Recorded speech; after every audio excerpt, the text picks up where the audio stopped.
Assalamualaikum warahmatullahi wabarakatuh. Perkenalkan, nama saya Yuliani Kariska Tanjung. Saya adalah mahasiswa program studi Administrasi Pembangunan Negara dengan konsentrasi Magister Sumber Daya Manusia Aparatur. Video ini bertujuan untuk pemenuhan tugas teori kebijakan publik dan aplikasi. Maka dari itu, di video ini saya akan membahas mengenai topik pengalihan jabatan struktural Epsilon 3 dan 4 ke jabatan fungsional, di mana mungkin pada akhir-akhir ini atau pada tahun ini topik ini sangat hangat diperbincangkan di kalangan ASN. Sebelum masuk ke pembahasan, alangkah baiknya jika kita menyimak wacana dan berita dari Presiden Jokowi dan para menteri mengenai pemangkasan atau penyederhanaan birokrasi dan menyalip kapal-kapal lainnya yang bergerak lambat karena terlalu banyak muatan.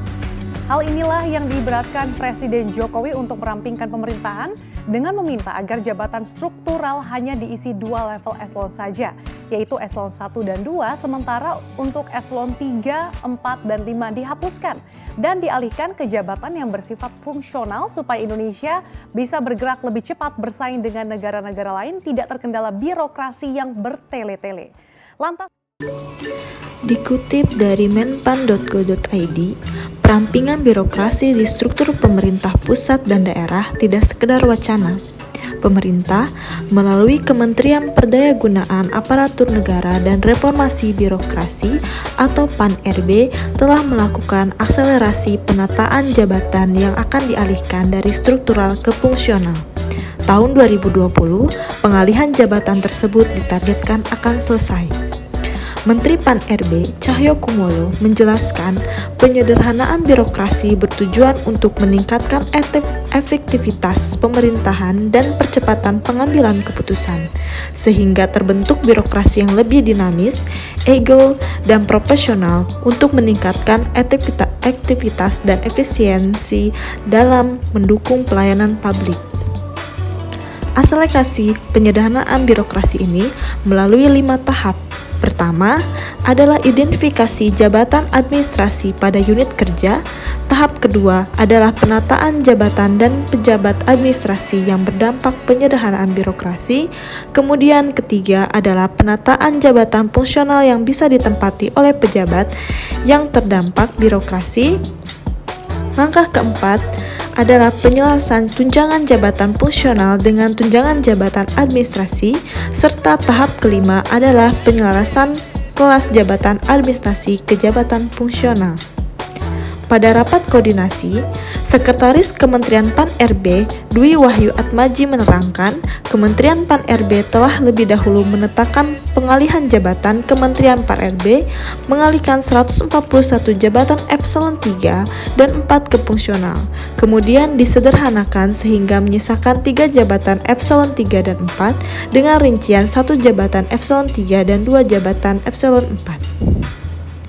Deputi Bidang SDM Aparatur Kementerian PAN-RB Setiawan Wangsa Amaja menjelaskan formulasi kebijakan penataan jabatan di instansi pemerintah serta implementasi pengangkatan jabatan fungsional ditargetkan selesai pada Juni 2020.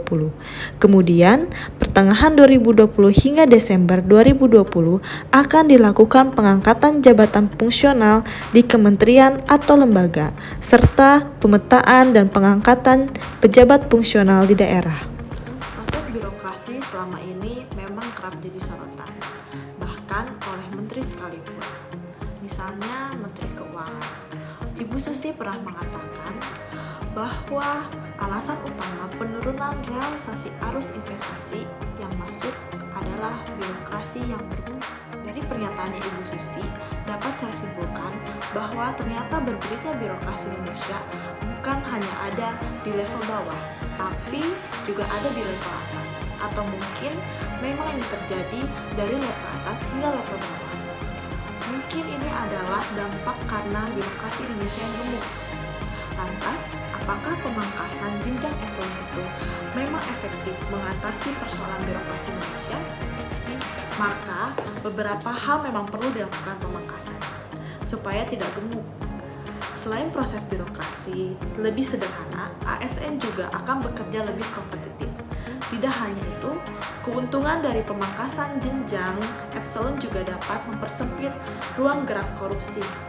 Karena selama ini banyak oknum-oknum atau oknum pejabat epsilon untuk bagi-bagi dan melaksanakan keputusan Jokowi mengenai pemangkasan epsilon tidaklah mudah.